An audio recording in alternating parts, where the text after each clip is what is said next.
في ترند صاير عالميا المشروب اعتقد حنا اولى فيه، لاتيه كراميل التمر. يسوى كراميل بالتمر فقط بدون اضافه سكر. بجربه معكم، بنسويه مع بعض ونشوف النتيجه بالنهايه. تعالوا معنا. عندي تمر مجدول تقريبا من 4 إلى 6 حبات حسب حجم التمره. كراميل التمر يعتمد على نقع التمر مع اسبريسو، فبنسوي شتين اسبريسو. بسم الله. هذا الاول. فك التكتلات.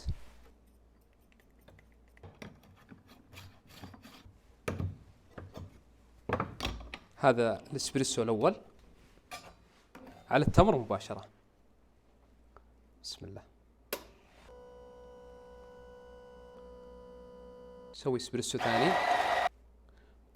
والثاني. بخلي التمر منقوع تقريبا 15 دقيقة بالاسبريسو. كوب خلاط. الحين بنضيف الاسبريسو والتمر، رشة ملح وشوي فانيليا طبيعية. بسم الله. هذا كراميل التمر. جربته، فيه مرارة الاسبريسو وطعم التمر، طعم عميق جدا. نجربه عاد الحين نشوف مع الحليب. بكوب أول شيء بنضيف كراميل التمر، يعني اللي سوينا هذا ممكن يكفي تقريبا 3 أكواب أعتقد. نضيف ثلج وحليب، والحين نضيف اسبريسو. بسم الله.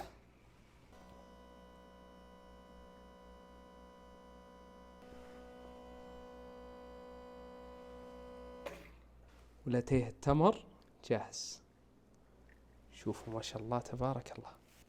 جرب لاتيه كراميل التمر معكم. صراحة اللون مثل لون اللاتيه بالكراميل، ذوب التمر. بسم الله.